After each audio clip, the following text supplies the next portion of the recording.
केसरिया से मन जोगी हुआ रे, दिल झूमे देखो मतवारा हुआ रे। केसरिया से मन जोगी हुआ। हर पल मनाओ केसरी त्योहार। विमल, बोलो जुबान केसरी।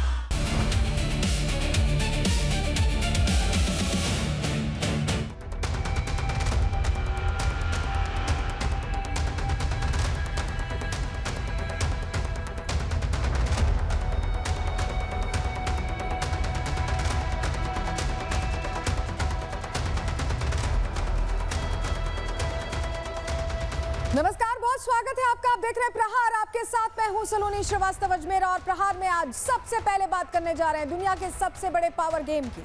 अमेरिका का अल्टीमेटम वाली जो पॉलिटिक्स है, बीजिंग की एक ही धमकी से वो धराशायी हो गई।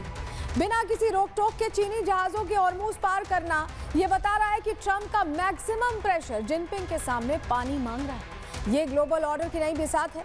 अमेरिका बैकफुट पर है, इसलिए भी है क्योंकि उसे पता है कि अगर चाइना से सीधा टकराव हुआ तो ग्लोबल इकोनॉमी का पूरा सिस्टम ही ढह जाएगा और डॉलर की बादशाहत धूल में मिल जाएगी। कुल मिलाकर ये समझ लीजिए कि ट्रंप इस वक्त दो तरफा जंग में फंस चुके हैं। एक तरफ ईरान को दबाने की जिद है और दूसरी तरफ चीन से टकराने का खौफ। समंदर का किंग कौन है बताएंगे आपको। दूसरी खबर महाशक्ति के महासरेंडर की है। जो अमेरिका कल तक पूरी दुनिया में किंगमेकर की भूमिका निभाता था, आज वही सुपर पावर दुनिया में अलग थलग पड़ता दिख रहा है। जिस जंग की आग अमेरिका ने खुद सुलगाई, आज वही आग उसके अपने घर तक पहुंचने वाली और ट्रंप के पास इससे बचने का कोई रास्ता भी नहीं दिख रहा। सबसे बड़ा झटका दिया है ट्रंप के सबसे खास दोस्त बेंजामिन नेतन्याहू ने। ट्रंप चाहते हैं युद्ध विराम, लेकिन इजराइल ने साफ कर दिया है कि उसका बदला अभी बाकी है। कैसे दोस्त अब दुश्मन से ज्यादा खतरनाक हो गया है, इस पर भी पूरी जानकारी देंगे। तीसरी खबर अवैध धर्मांतरण के उस धंधे की है जिसने मल्टीनेशनल कंपनीज के सुरक्षित समझे जाने वाले एयर कंडीशन कमरों में डर और दहशत भर दी है। नासिक की टीसीएस कंपनी, जहां देश का बेहतरीन टैलेंट करियर बनाने जाता है, वहां करियर नहीं बल्कि धर्म बदलने की फैक्ट्री चल रही थी। वहां कंप्यूटर की कोडिंग नहीं बल्कि मासूम लड़कियों के ब्रेन वॉश की कोडिंग की जा रही थी। नासिक की टीसीएस ब्रांच के अंदर चल रहे धर्मांतरण रैकेट की एक एक परत भी आज खोलेंगे। लेकिन चलिए सबसे पहले बात करने जा रहे हैं ट्रंप बनाम जिनपिंग की नई बिसात की।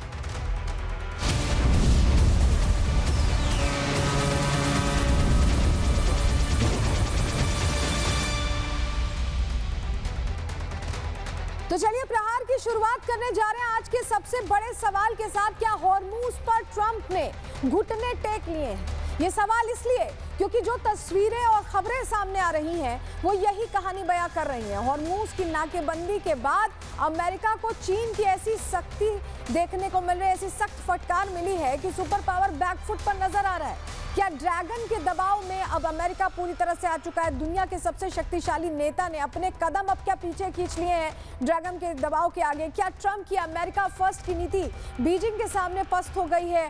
खबर के इस पहलू पर आपको पूरी जानकारी अब देने जा रहे हैं। ऐसा क्यों कह रहे हैं? सबसे पहले आप उसे तस्वीरों के जरिए समझिए। जैसे ही ट्रंप ने हॉर्मूज पर नाकेबंदी का ऐलान किया और चीन को साधने की कोशिश की, तो ड्रैगन ने सख्त रुख अपनाया और कहा कि अगर अमेरिका चीन के मामले में दखल देगा तो अंजाम बहुत बुरा होगा। तो क्या अब ये लड़ाई अमेरिका वर्सेस ईरान की नहीं, अमेरिका वर्सेस चाइना की हो गई है? ये सवाल जरूरी हो गया है क्योंकि हालात इसी तरह के दिख रहे हैं। हॉर्मूज में तो यही लड़ाई चल रही है, समंदर में।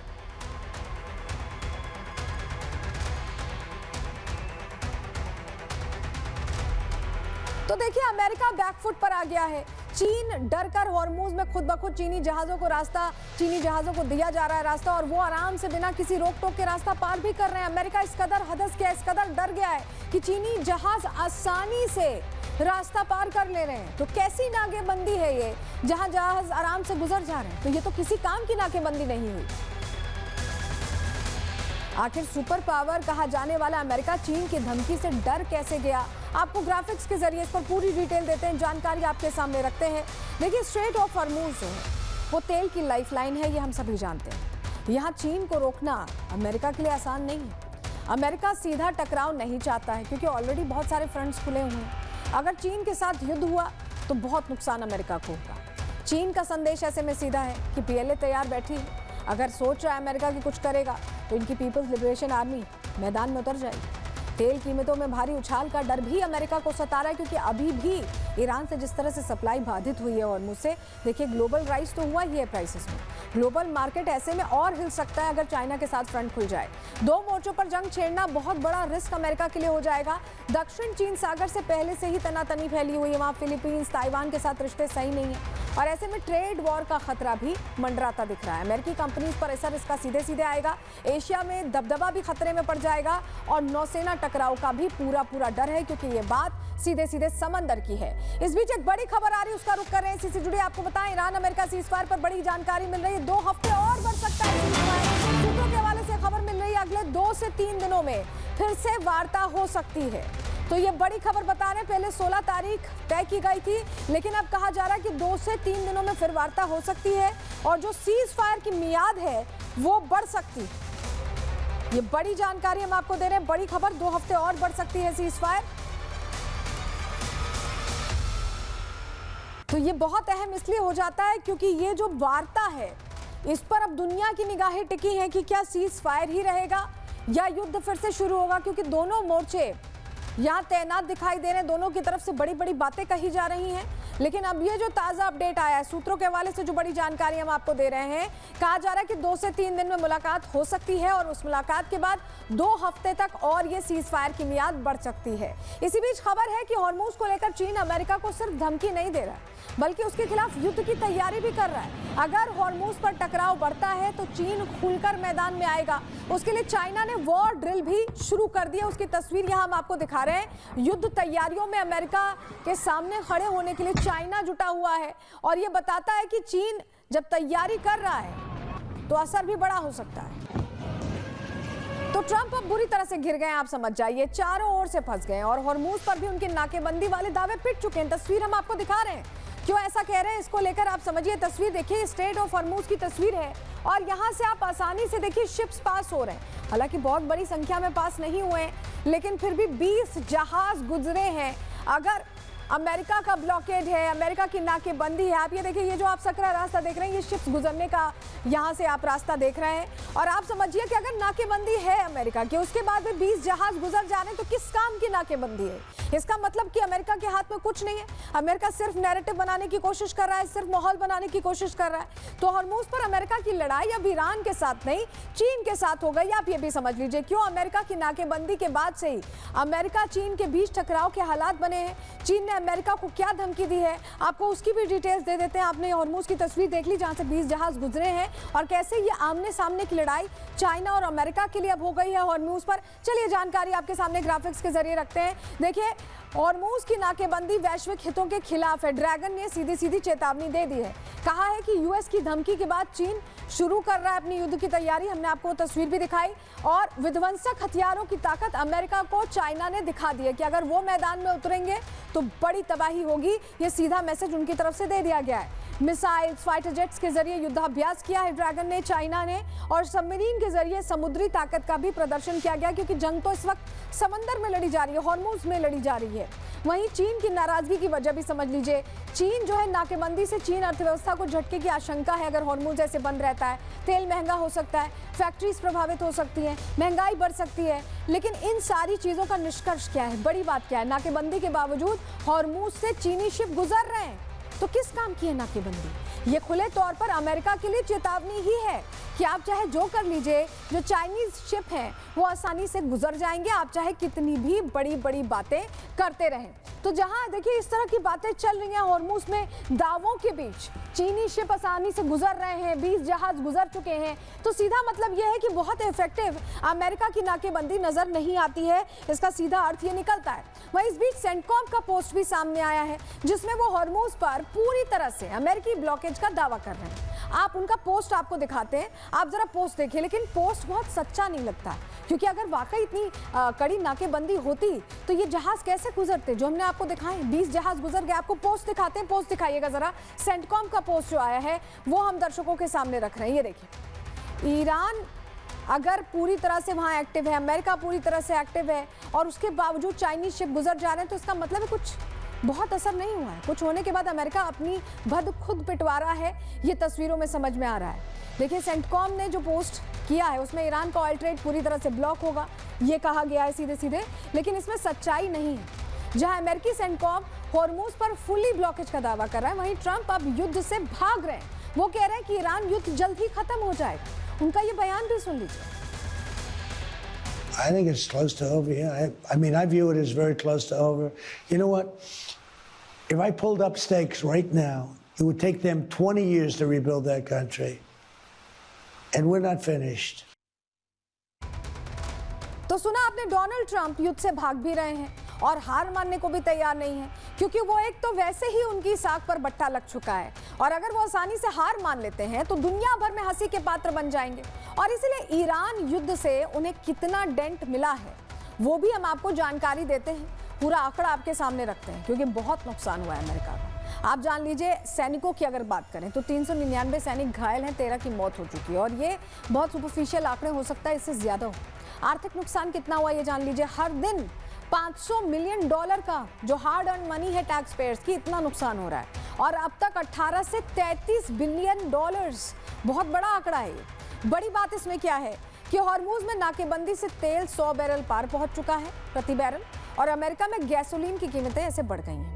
ट्रंप के खिलाफ तेजी से असंतोष उन्हीं के देश में बढ़ता दिखाई दे रहा है। तो बहुत सारे मोर्चे हैं जिसपे कहीं ना कहीं डोनाल्ड ट्रंप अब घिरते दिखाई दे रहे हैं। अब ऐसे में चाइना को उनके सामने खड़े हो जाना इस युद्ध में उन्हें और कमजोर कर रहा है, क्योंकि इजराइल पहले ही उनकी नहीं सुन रहा है। इजराइल कह रहा है कि हम तो अटैक करेंगे जब तक हिजबुल्लाह खत्म नहीं हो जाता, और अमेरिका चाह रहा है कि कैसे भी इस युद्ध से निकले।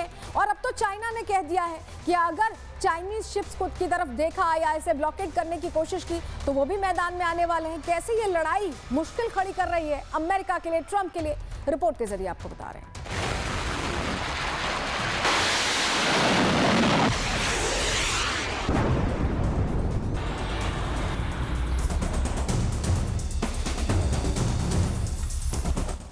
ईरान संग तनाव के बीच डोनाल्ड ट्रंप हॉर्मुज में यूएस नाकेबंदी का दावा कर रहे हैं, लेकिन ये नाकेबंदी कमजोर पड़ती दिख रही है। शिपिंग डेटा से पता चला है कि अमेरिका की तरफ से प्रतिबंधित एक चीनी टैंकर स्ट्रेट ऑफ हॉर्मुज से गुजरा। अमेरिकी नाकेबंदी के बावजूद जहाज का निकलना सवाल खड़े करता है। मेरीन ट्रैफिक और केपलर डेटा से खुलासा हुआ है, चीनी टैंकर रिच स्टारी ने हॉर्मुज को पार किया। नाकेबंदी के बाद हॉर्मुज पार करने वाला पहला जहाज है। रिच स्टारी एक मीडियम साइज का टैंकर है जो लगभग 250,000 बैरल मेथनॉल ले जा रहा है। आंकड़ों से पता चलता है कि इसने संयुक्त अरब अमीरात के हमरिया बंदरगाह पर अपना माल लोड किया था। तो ट्रंप का नाकाबंदी वाला ऐलान पूरी तरह से झूठा था। वो हॉर्मुज के मोर्चे पर पूरी तरह नाकाम साबित हो रहे हैं।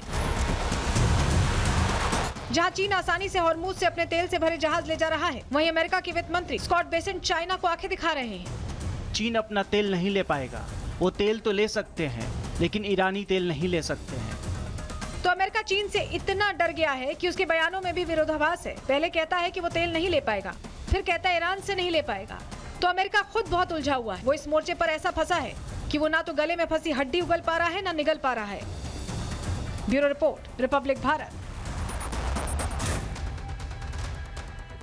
तो देखिए, कुल मिलाकर अमेरिका हर मोर्चे पर अकेला खड़ा है। दुनिया के कई देश अमेरिका से कन्नी काट रहे हैं और उनका चीन की तरफ झुकाव बढ़ रहा है। तस्वीरें हम आपको दिखा रहे हैं। चीन में रूस के विदेश मंत्री लावरोव ने जिनपिंग से मुलाकात की है। यूएई के शेख खालिद बिन सलमान ने भी जिनपिंग से मुलाकात की है। और ये जो इंक्लिनेशन आप देख रहे हैं, अचानक नहीं हुआ है। ये जो सिचुएशन बनी है, जो अमेरिका की इस समय वस्तु स्थिति है, जहां अमेरिका कमजोर दिख रहा है, जहां डोनाल्ड ट्रंप हर समय अपने बयान पलटते रहते हैं, उसके बाद अब चाइना की सिचुएशन बहुत बेटर हो गई है। वहीं चीन दौरे पर पहुंचे लावरोव ने कहा है कि रूस हर कदम पर चीन की मदद कर सकता है। यानी एक अच्छा पावर पैक कॉम्बिनेशन यहां चाइना और रशिया का दिखाई दे रहा है। सुनिए उन्होंने क्या कहा है। С министром иностранных дел Китая Ван И переговоры охватывали самый широкий круг вопросов. तो आखिर क्यों पूरी दुनिया का मोह अमेरिका से भंग हो रहा है और चीन की तरफ उनका झुकाव बढ़ रहा है, इसकी भी आपको डिटेल्स देते हैं, क्योंकि इसकी भी वजह है, जानकारी आपके सामने रख रहे हैं। देखिए, अमेरिका का ग्लोबल दबदबा चुनौती में आ चुका है, क्योंकि उनकी बात या उनकी चीज़ें बहुत स्टैंड नहीं कर पा रही हैं। देश अब यूएस पर निर्भर नहीं रहना चाहते हैं, बहुत सारे देश। चीन खुद को सुपर पावर के रूप में पेश कर रहा है, प्रोजेक्शन अपना कर रहा है। दुनिया धीरे धीरे मल्टीपोलर बन रही है। पहले सिर्फ सुपर पावर अमेरिका के तौर पर देखा जाता था और अब अमेरिका से वो तमगा छिन चुका है। और भी देश अब इस रेस में आगे हैं, उसमें चाइना भी है, रशिया भी है, इंडिया भी है और रूस चीन की नज़दीकी पश्चिम के लिए बहुत वेस्टर्न देशों के लिए बहुत बड़ी चुनौती बन गई है। खाड़ी देश अब संतुलन की राजनीति खेल रहे हैं। डॉलर के मुकाबले लोकल करेंसी ट्रेड बढ़ाने की भी कोशिश है और ये अमेरिका को बहुत कमजोर कर देगा। ब्रिक्स जैसे मंच तेजी से मजबूत हो रहे हैं। कई देश अमेरिकी प्रतिबंधों से बचने के रास्ते भी खोज रहे हैं। टेक्नोलॉजी और एआई में भी ब्लॉक बनते दिखाई दे रहे हैं। ग्लोबल साउथ जो देश हैं उनकी आवाज पहले से ज्यादा मजबूत हुई है। अमेरिका की विदेश नीति पर विश्वास में कमी भी दिख रही है। सैन्य के साथ साथ अब आर्थिक और डिजिटल ताकत भी निर्णायक हो सकती है अब इस दौर में। और आने वाला समय पावर बैलेंस की राजनीति का होगा और पावर बैलेंस कुछ इस तरह से होते दिखाई दे रहा है कि जहां अमेरिका पूरी तरह सीन से आउट हो रहा है। अमेरिका की नाकामी पूरी दुनिया के सामने आ चुकी है, लेकिन अमेरिकी उपराष्ट्रपति एक ही राग अलाप रहे हैं। वो कह रहे हैं कि ट्रंप ने एक पॉलिसी बनाई है कि ईरान के पास न्यूक्लियर वेपन नहीं हो सकता। वो वही बात बार बार ऑन रिपीट मोड कहे जा रहे हैं। सुनिए जरा उन्हें। The president set a policy. Iran cannot have a nuclear weapon, and right now we are negotiating to make sure that very thing happens. And what you're seeing is what the president wants to make. He doesn't want to make like a small deal. He wants to make the grand bargain. And what he's basically offering to Iran is very simple, and frankly, it's something that no president has, I think, has had the ability to offer. तो देखिए, भले ही America अपने बयानों के जरिए खुद को powerful दिखा रहा हो, लेकिन हकीकत क्या है ये दुनिया जानती है। ईरान की जिद ने कैसे सुपर पावर को घुटनों पर ला दिया और जंग विध्वंसक हो गई है, इस रिपोर्ट के जरिए समझिए।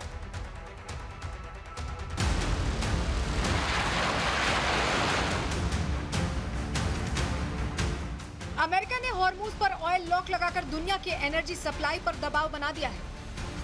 हॉर्मुज के सकरे रास्ते की घेराबंदी का मतलब है दुनिया के बाजार से हर दिन 18 लाख बैरल तेल का गायब हो जाना। ट्रंप को भरोसा है कि उनकी 31 ट्रिलियन डॉलर की अर्थव्यवस्था ये झटका झेल लेगी, लेकिन ईरान ने भी दो टूक कह दिया है कि अगर उसे भूखा मारा गया तो वो अमेरिकी जहाजों को समुद्र की गहराई की सैर करा देगा। पहले ट्रंप का ऑयल गेम क्या है वो समझ लीजिए। ट्रंप का मिशन है ईरानी तेल के एक्सपोर्ट को जीरो पर लाना। इसके लिए रणनीतिगत तरीके से हॉर्मुज में नेवी की तैनाती की गई है और जहाजों की जब्ती की जा रही है। इस पूरे मामले में आर्थिक दबाव बनाकर ईरान को झुकाना ही ट्रंप का असली दांव है। और यही तेल का खेल है जिसमें हार किसी की भी हो, महंगाई का नया दौर आना बिल्कुल तय है। ईरान के पास भले ही अमेरिका जैसी बड़ी नौसेना ना हो, लेकिन उसके पास 19 करोड़ बैरल तेल का स्टॉक है, जिसे वो किसी भी हाल में दुनिया तक पहुंचाने के लिए तस्करों और चोर रास्तों का इस्तेमाल कर सकता है। यानी मुकाबला पावर बनाम सर्वाइवल का है। लेकिन हकीकत यह है कि ये जंग सिर्फ दो मुल्कों तक सिमट कर नहीं रहेगी। हॉर्मुज की इस नाकेबंदी का सीधा असर ग्लोबल सप्लाई चेन पर पड़ेगा, जिसका खामियाजा आपकी रसोई के बजट और तेल के बढ़ते दामों के रूप में चुकाना होगा। ये एक तरह से पूरी दुनिया की जेब पर एक ऐसा इकोनॉमिक टॉर्चर है जो महंगाई को बेकाबू कर देगा। CIA के पूर्व विश्लेषकों का मानना है कि ये लड़ाई लंबी खिंच सकती है। ईरान को पाबंदियों में रहने की पुरानी आदत है, लेकिन क्या चुनाव के मुहाने पर खड़ा अमेरिका इस झटके को बर्दाश्त कर पाएगा? सवाल यह है कि क्या ट्रंप की ये ट्रिक ईरान को झुका पाएगी या फिर हॉर्मुज की ये लहरें दुनिया को आर्थिक मंदी की ओर ले जाएंगी। Bureau report, Republic Bharat. तो एक तरफ तो अमेरिकी राष्ट्रपति डोनाल्ड ट्रंप चीन से डर रहे हैं, लेकिन पर्दे के पीछे असली खेल कुछ और ही चल रहा है। हकीकत में ट्रंप प्रशासन चोरी छिपे चीन को चारों तरफ से घेरने की तगड़ी प्लानिंग कर रहा है और इस बार चीन की गर्दन दबोचने के लिए ट्रंप ने एक ऐसा दांव चला है जिसने बीजिंग के होश उड़ा दिए हैं। अमेरिका अब इंडोनेशिया के साथ एक बड़ा रक्षा समझौता करने जा रहा है, जिसका सीधा निशाना चीन की सबसे कमजोर नस यानी स्ट्रेट ऑफ मलक्का है। अब आप चीन के स्ट्रेट ऑफ मलक्का पर ट्रंप की नजर क्यों है? अगर आपके मन में ये सवाल है, वो चाहते क्या है, तो इसका जवाब हम आपको जानकारी के जरिए दे देते हैं। ग्राफिक्स आपके सामने रखना है। चीन के लिए मलक्का स्ट्रेट आर्थिक लाइफलाइन जैसे हॉर्मुज है, वैसे ही चीन का स्ट्रेट ऑफ मलक्का है। 2003 में हू जिनताओ ने इसे मलक्का डिलेमा नाम दिया था। चीन का ज्यादातर तेल और गैस इसी रास्ते से मलक्का स्ट्रेट से ही होकर गुजरता है। इसके बाद दूसरे नंबर पर हॉर्मुज आता है। सिर्फ 900 किलोमीटर का सकरा लेकिन बेहद अहम मार्ग है ये मलक्का स्ट्रेट। नाकेबंदी का खतरा हमेशा यहाँ भी बना रहता है। इंडोनेशिया अमेरिका डील का इस पर बड़ा असर हो सकता है। अमेरिका को एयर स्पेस मिल सकता है, एयर स्पेस का एक्सेस मिल सकता है और हिंद महासागर से साउथ चाइना सी तक निगरानी का कहीं ना कहीं उनका दायरा बढ़ सकता है। चीन की हर गतिविधि पर पैनी नजर ऐसे में संभव है और इस डील में अमेरिका ने खास मांग मांग भी रखी है कि बिना अनुमति सिर्फ नोटिस पर ऑपरेशन कर सकें। तो ये अगर डील हो जाती है तो चाइना के लिए टेंशन वाली बात है, और यही वो तरीका है जिससे अमेरिका चाइना से फाइट बैक करने की कोशिश कर रहा है। तो कल तक जो अमेरिका पूरी दुनिया में जंग की आग भड़काता था, आज वही शांति शांति की बीन बजा रहा है। अब हुआ क्या है, ये पूरा मामला ईरान इजराइल अमेरिका वॉर से जुड़ा हुआ है। सुपर पावर अब मैदान छोड़कर भागने की तैयारी में है, ये तो हम देख रहे हैं, लेकिन सेफ एग्जिट मिल नहीं पा रहा। कहानी में ट्विस्ट ये है कि अमेरिका को अब उसके अपने ही सबसे करीबी दोस्त दगा देने वाले हैं। पीठ पीछे खंजर घोंपने की पूरी तैयारी हो चुकी है। अब ट्रंप को दुनिया के वो छुटकू देश भी आंखें दिखा रहे हैं, छोटे छोटे देश जिनकी अपनी कोई बिसाती नहीं है। पूरी कहानी आपको अभी बताने वाले हैं इस सेगमेंट में। सबसे पहले बात करते हैं ट्रंप के उस दोस्त की जिसने मिडिल ईस्ट को बारूद पर बैठा दिया। पहले ट्रंप को उकसाया, और अब जब ट्रंप शांति की बातें कर रहे हैं तो वो एक ही धुन बजा रहे हैं। नेतन्याहू का कहना है कि उनका इंतकाम अभी पूरा नहीं हुआ है, और ट्रंप की बात ना मानकर अब इजराइल अमेरिका के बीच बड़ी बगावत सुलग गई है। तो अभी ये जो साथ में लड़ाई लड़ रहे थे, अब ये एक दूसरे से लड़ने के कगार पर आ गए, क्योंकि एक कह रहा है कि युद्ध खत्म होना चाहिए और दूसरा मानने को तैयार नहीं है। इजराइल की खुफिया एजेंसी मोसाद ने तो ये कह दिया है कि वो ईरान में अपने अभियान पूरे किए बिना रुकेंगे नहीं, यानी चाहे अमेरिका जो कहता रहे, लेकिन मोसाद और नेतन्याहू रुकने को तैयार नहीं है। आप बयान सुन लीजिए। אותו משטר שרוצה את השמדתנו חייב לחלוף מן העולם. זו משימתנו. לא נמשיך להביט מנגד על איום קיומי नौसाफ. तो इजराइल अमेरिका अब आमने सामने आ गए हैं। अगर ट्रंप की बात इजराइल ने नहीं मानी तो क्या होगा, इजराइल का क्या प्लान ऑफ एक्शन है, आपको ग्राफिक्स के जरिए बताते हैं, सारी डिटेल्स आपके सामने रखते हैं। देखिए, डोनाल्ड ट्रंप अब युद्ध शांत करना चाहते हैं। बेंजामिन नेतन्याहू युद्ध मोड में है, हम देख रहे हैं, धमकियां दे रहे हैं। नेतन्याहू का रुख बिल्कुल साफ है कि मिशन अधूरा, रोकेंगे नहीं, बिल्कुल नहीं रुकने वाले हैं। मोसाद ने भी ऐलान कर दिया है कि ईरान में ऑपरेशंस जारी रहेंगे। हमने आपको बयान भी सुनवाया। ईरान को लेकर इजराइल ने अपना टारगेट सेट कर दिया है। पहला, ईरान की परमाणु क्षमता खत्म करना, इनका पहला टारगेट है। दूसरा टारगेट क्या है, ईरान का मौजूदा शासन बदल देना। तीसरी बात, यूएस चाहता डील है, इजराइल चाहता है फाइनल स्ट्राइक, और यही कॉन्फ्लिक्ट ऑफ इंटरेस्ट है। अगर हमला बढ़ता है तो यूएस पर दबाव बढ़ेगा, और डोनाल्ड ट्रंप अब ये बिल्कुल नहीं चाहते हैं। लेकिन इजराइल किसी भी कीमत पर ट्रंप की बात मानने को तैयार नहीं है, जिससे अब यूएस और इजराइल के बीच रिश्ते खराब हो सकते हैं, खटास आ सकती है, युद्ध का एक और नया फ्रंट खुल सकता है। लेकिन अमेरिका अब कोई भी जंग लड़ने की हालत में नहीं है, और इजराइल अब इस बात का पूरा फायदा उठा रहा है कि अमेरिका कितना भी बोलता रहे, इजराइल थमने को तैयार नहीं है। तो एक तरफ जहां इजराइल ने ट्रंप को पूरी तरह से दरकिनार कर दिया है, वहीं सऊदी का भी ट्रंप से मोहभंग हो रहा है। कैसे मोहभंग हुआ है, रिपोर्ट के जरिए आपको पूरी जानकारी देते हैं।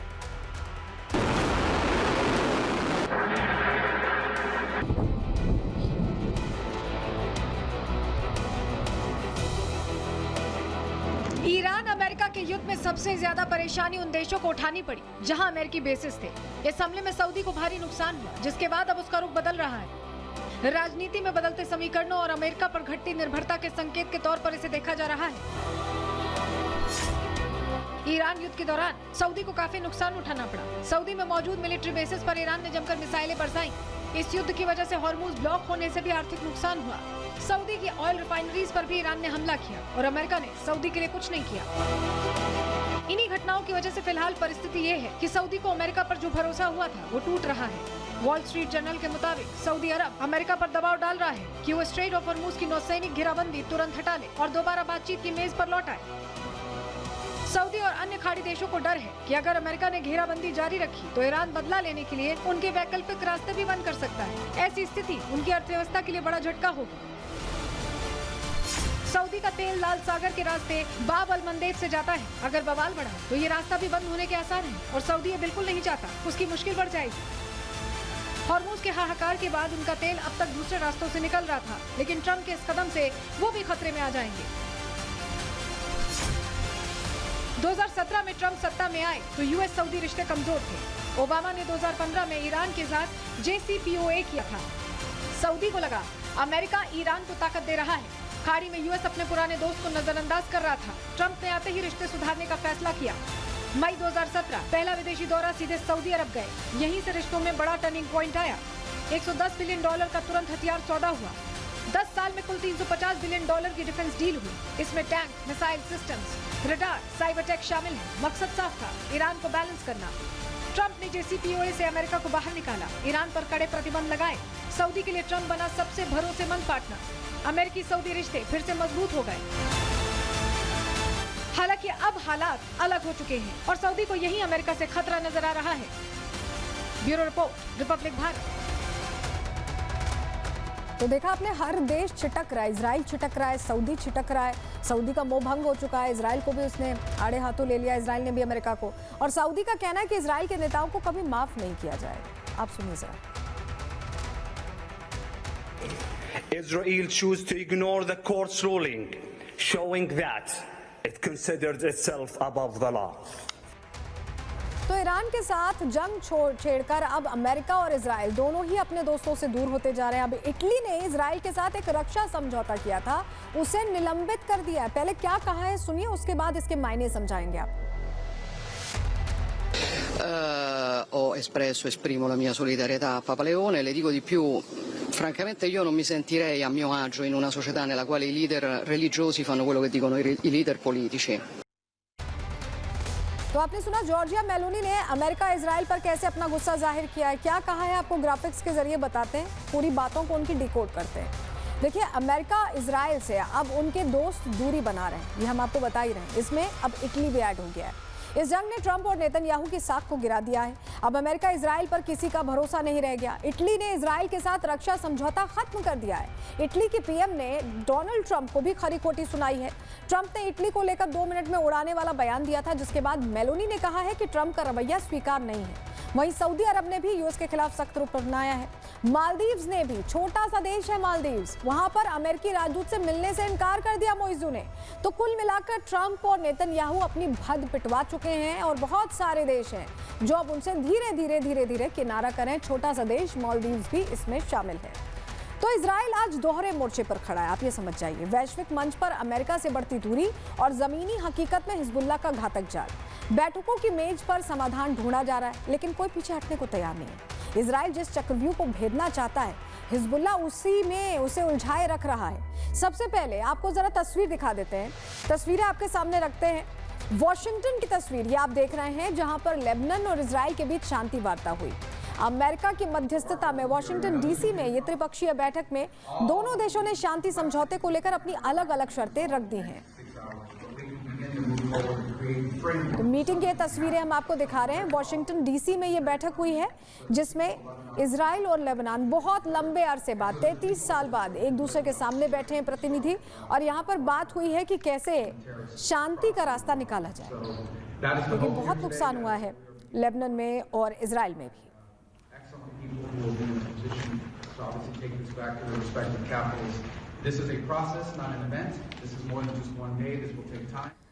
लेकिन आप ये समझिए कि ये बातचीत सिर्फ दिखावा थी, क्योंकि जब दोनों देश बातचीत की टेबल पर बैठे थे, जो तस्वीर हमने आपको दिखाई, तब भी लेबनान पर हमले नहीं रुके। ये आप हमले की ही तस्वीरें देख रहे हैं। ताबड़तोड़ हमले लेबनान पर जारी रहे। जब बातचीत हो रही थी तो क्या सिर्फ आई वॉश था ये कि ऐसे बातचीत की टेबल पर बैठेंगे और अटैक्स जारी रखेंगे?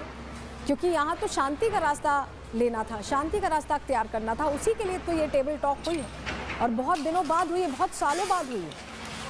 33 साल एक बहुत लंबा वक्त होता है जिसके बाद ये बात हुई है, लेकिन उसके बावजूद हमले नहीं रुके। देखिए आप लेबनान में कैसे ताबड़तोड़ अटैक्स हुए और कितना भारी नुकसान यहाँ पहुंचा है। ये तस्वीरों में हम आपको दिखा रहे हैं, और ये ठीक उसी वक्त की तस्वीरें हैं जब बातचीत चल रही थी, जब टेबल पर बैठकर शांति को लेकर चर्चा की जा रही थी, वार्ता की जा रही थी, तब ये अटैक्स हुए।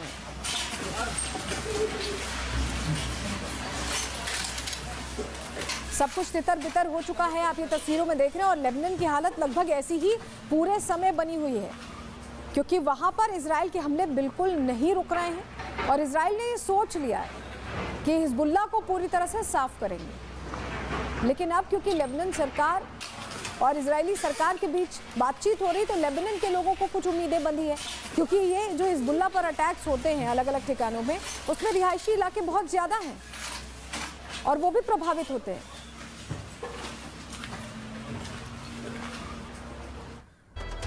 वहीं देखिए, यूएस में मीटिंग के बाद इजरायली राजदूत ने कहा है कि हम हिजबुल्लाह को छोड़ेंगे नहीं, अपने इलाके में मिसाइल दागने की इजाजत नहीं देंगे। क्या कहा है, सुन लीजिए। We will not allow a terror organization to continually fire missiles into our population centers. We will not allow a terror organization to continually fire missiles into our population centers. लगातार मिसाइलें दागने की इजाजत नहीं देंगे, ये सीधे कहा जा रहा है। लेकिन लेबनान के सामने इजराइल ने आपको बताएं शर्तें रख दी हैं। क्या वो शर्तें हैं जिनके जरिए बातचीत का रास्ता तलाशा जा रहा है, और क्या वो शर्तें मानेगा लेबनान? ये बहुत बड़ा सवाल है, क्योंकि यहाँ पर हिजबुल्लाह पूरी तरह से अपना एक असर रखता है और ऐसे में थोड़ा मुश्किल जरूर। लेकिन शर्तें क्या है आपको ग्राफिक्स के जरिए बताते हैं। देखिए, पहली शर्त जो है उसमें सीधे सीधे कहा गया है कि दक्षिणी लेबनान में 8 किलोमीटर का बफर जोन होना चाहिए, विस्थापित लेबनानी नागरिकों की वापसी नहीं हो। दूसरी शर्त जो रखी है इजराइल ने, लिटानी नदी के दक्षिण का क्षेत्र कंट्रोल में रहेगा और हिजबुल्लाह के खात्मे तक आईडीएफ की तैनाती रहेगी। तीसरी शर्त जो रखी गई है, तीसरी शर्त भी बहुत महत्वपूर्ण हो जाती है। तीसरी शर्त में कहा गया है कि उत्तरी एरिया में लेबनानी सैनिक हिजबुल्लाह का खात्मा करें। तीसरी शर्त दीजिएगा ग्राफिक्स के जरिए, तो ये हिजबुल्लाह का खात्मा करें। ये 3 शर्तें हैं जिसके जरिए ये कहा जा रहा है कि एक तरह से दबाव बना रहा है इजराइल। लेकिन ये 3 शर्तें लेबनान के लिए भी मानना बहुत मुश्किल है। इजराइल की शर्तों के बाद अब सवाल ये है, अब प्रश्न ये है कि हिजबुल्लाह उसे भंवर में फंसाने में लगा हुआ है और उसकी सारी डील मानने से सीधा इनकार लेबनान ऐसे में करेगा, क्योंकि हिजबुल्लाह का बहुत प्रभाव है लेबनानी सरकार पर। वो कुछ तय नहीं कर सकते, उनके हाथ में बहुत कुछ नहीं है। क्यों हम ऐसा कह रहे हैं, चलिए ग्राफिक्स के जरिए आपको जरा जानकारी देते हैं, आपको बताते हैं। देखिए, लेबनान संकट पर अब क्षेत्रीय टकराव बढ़ चुका है, ये आप देख रहे हैं। और हिजबुल्लाह ने साफ कहा है कि कोई डील मंजूर नहीं है। हिजबुल्लाह ने सीधे कह दिया है, वहां बातचीत चल रही है लेकिन डील मंजूर नहीं है। हिजबुल्लाह के अधिकारी वाकिफ ने सीधी सीधी धमकी दे दी है, इस वार्ता में किसी भी नतीजे को नहीं मानेंगे, वो कह रहे हैं हिजबुल्लाह के अधिकारी। इजराइल का लक्ष्य है हिजबुल्लाह को खत्म करना, आप समझिए, लेकिन हिजबुल्लाह अब एक मजबूत सैन्य ताकत बन चुका है जो इतनी आसानी से खत्म नहीं होगा। 1 लाख से ज्यादा सैनिक है, रॉकेट का जखीरा है, इसीलिए इजराइल के लिए खतरा बना हुआ है हिजबुल्लाह। उत्तरी इजराइल हमेशा यही वजह है कि हिजबुल्लाह के निशाने पर रहता है। सुरंगें हैं, बंकर है, और ऐसे में सेना के लिए ये चुनौती बना हुआ है, इजरायली सेना के लिए। इसके अलावा गुरिल्ला हमले ये जो लड़ते हैं उससे भी इजरायली जो इलाके हैं वहाँ नुकसान पहुँचता है। ईरान का सपोर्ट पूरा मिला हुआ है, हथियार और फंडिंग मिलती है, उनसे ये और मजबूत हो जाते हैं, इसीलिए खतरा है। ड्रोन्स और प्रिसीजन मिसाइलें भी अब इनके पास आ चुकी हैं ईरान के समर्थन के बाद, यानी खतरा और ज़्यादा हाईटेक होता जा रहा है। ऐसे में इसका नतीजा क्या हो रहा है? शांति बहुत मुश्किल है, क्योंकि हिजबुल्लाह जितना मजबूत हो रहा है उतना ही मजबूती से अटैक कर रहा है। तनाव बढ़ता जा रहा है और इसके ख़त्म होने की संभावना बहुत कम है। पूरा मिडिल ईस्ट ऐसे में अब अस्थिर है अलग अलग मोर्चों पर। तो अब आप समझ जाइए कि हालात ऐसे हैं कि पूरी तरह से एक उलझा हुआ पूरा खेल बना हुआ है। 33 साल का जो सन्नाटा है वो टूट तो गया, बातचीत तो हो गई, लेकिन क्या हिजबुल्लाह की मौजूदगी के बिना शांति का ये फॉर्मूला निकल पाएगा, कामयाब होगा ये? इस सवाल का जवाब देती ये रिपोर्ट देखिए।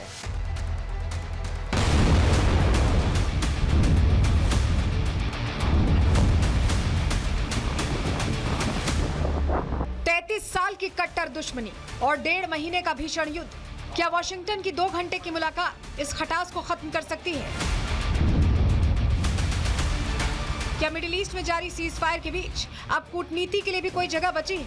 ये सवाल इसलिए क्योंकि वॉशिंगटन में अमेरिकी विदेश मंत्री की मौजूदगी में वो हुआ जिसकी किसी ने उम्मीद नहीं की थी।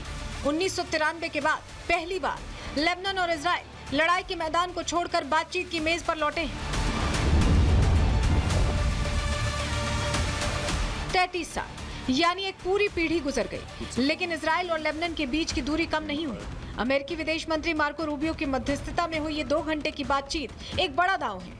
एक तरफ लेबनान है जो युद्ध की मार और मानवीय संकट से करा रहा है, दूसरी तरफ इजराइल है जिसकी जिद हिजबुल्लाह को जड़ से मिटाने की है। लेकिन इस बातचीत का सबसे बड़ा टर्निंग पॉइंट रहा हिजबुल्लाह के असर को कम करने पर बनी सहमति। हैरानी की बात यह है कि इस मेज पर हिजबुल्लाह का कोई नुमाइंदा मौजूद नहीं था। अमेरिका की कोशिश साफ है, वो चाहता है कि शांति समझौता 2 सरकारों के बीच हो, किसी संगठन के साथ नहीं। हालांकि ये राह इतनी आसान नहीं है। पिछले 1.5 महीने में इजराइल की बमबारी में लेबनान के 2000 से ज्यादा लोग मारे जा चुके हैं।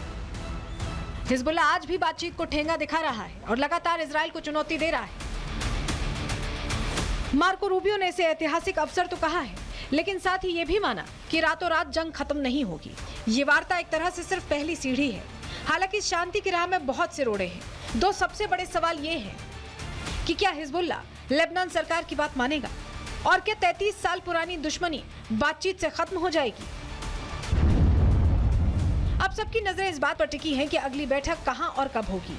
क्या ये बातचीत वाकई मिडिल ईस्ट में युद्ध विराम की मियाद को आगे बढ़ाने में मददगार साबित होगी या फिर इस्लामाबाद टॉक्स का पहला राउंड साबित होकर रह जाएगी? Bureau report, Republic Bharat. और इस बीच बड़ी खबर आ रही है, इसी से जुड़ी आपको बताएं, हॉर्मुज को लेकर ट्रंप का बयान से चीन बहुत खुश है। ट्रंप कह रहे हैं कि हॉर्मुज बंद करने की नौबत फिर नहीं आएगी। हॉर्मुज से नाकाबंदी हटाने का ऐलान कर रहे हैं। तो ये बड़ी खबर आपको बता रहे हैं। अब देखिए, डोनाल्ड ट्रंप कह रहे हैं कि उन्होंने नाकेबंदी हटा दी है, हॉर्मुज बंद करने की नौबत फिर से नहीं आएगी। वो ये बताना चाह रहे हैं कि चाइना इससे खुश है।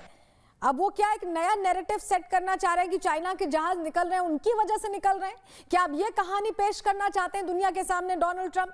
ये सवाल बना हुआ है, क्योंकि वो लगातार अपनी इमेज को लेकर इतने कॉन्शियस है कि हर दिन ऐसा बयान देते हैं जिससे कि प्रो अमेरिका नैरेटिव बने, लेकिन हर बार अपने बयान के बाद वो एक्सपोज भी हो जाते हैं। तो ऐसे में फिर से ऐसा ही एक बयान और सामने आया है।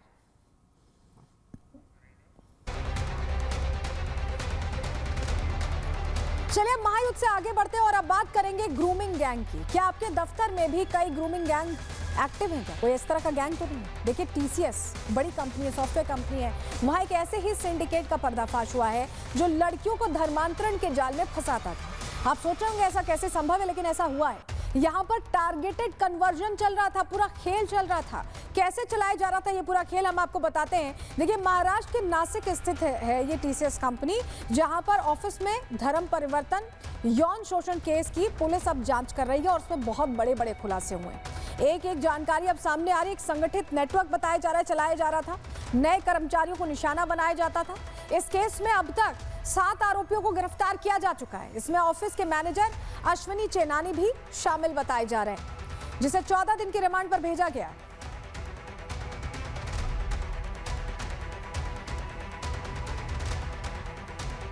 तो नासिक कांड को लेकर अब तक क्या कुछ खुलासे हुए हैं, हम आपको बताते हैं अब तक क्या क्या जानकारियां सामने आई हैं। पूरी कहानी बताते हैं।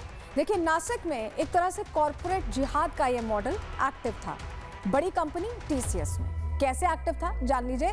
HR मैनेजर अश्विनी चेनानी के फोन से कई अहम सबूत मिले हैं। इसमें तौसीफ अत्तार से 38 बार, दानिश शेख से 1 बार, रजा मेमन से 22 बार आपत्तिजनक चैट्स की गई थी। HR एग्जीक्यूटिव निदा खान पर गंभीर आरोप लगे हैं। अल फलाह यूनिवर्सिटी से भी निदा खान का कनेक्शन आया, वही यूनिवर्सिटी जो जमात उल मोमिनात के साथ कैसे लिंक थी, आपने खुलासा देखा था पाकिस्तान से।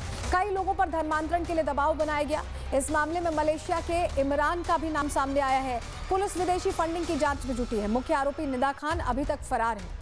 निदा खान को कैप्टन लेडी के नाम से जाना जाता था और वही ज्यादातर लोगों को ट्रैप किया करती थी। और इस पूरे मामले में 7 आरोपी अब तक पकड़े गए हैं, जिनकी तस्वीर यहाँ हम आपको दिखा रहे हैं। ये 7 आरोपी पकड़े गए, इनकी पहचान हुई है। और बड़ी जानकारी यही है कि ये सॉफ्ट टारगेट करते थे उन लोगों को, धीरे धीरे उनका ब्रेन वॉश करते थे। जो नए लोग होते थे उन्हें एक तरह से समझाते थे और अपने जाल में फंसाते थे और उसके बाद धर्मांतरण करते थे। और इसी से जुड़ी बड़ी खबर आ रही है, उसका रुख करें, जहां आपको बताएं नासिक धर्मांतरण केस में बड़ा खुलासा हुआ है। अपने वकील के संपर्क में है आरोपी निदा खान, जिसकी तलाश की जा रही है। कल अग्रिम जमानत की अर्जी दायर करेगा वकील। पुलिस 3 दिन से निदा खान की तलाश कर रही है। नासिक कोर्ट में निदा खान की तरफ से वकील दायर करेगा याचिका। यानी निदा खान लगातार इस पूरे घटनाक्रम के बाद अपने वकील के संपर्क में है, इसकी तलाश चल रही है, क्योंकि इसको मेन कैरेक्टर बताया जा रहा है जो सीधे सीधे लड़कियों का खासकर ब्रेन वॉश किया करती थी, धर्मांतरण करवाया करती थी। फिलहाल प्रहार में रुक रहे एक छोटे से ब्रेक के लिए, जल्द लौटते हैं। केसरिया से मन जोगी हुआ रे, दिल झूमे देखो मतवारा हुआ रे। केसरिया से मन जोगी हुआ। हर पल मनाओ केसरी त्योहार। विमल, बोलो जुबान केसरी।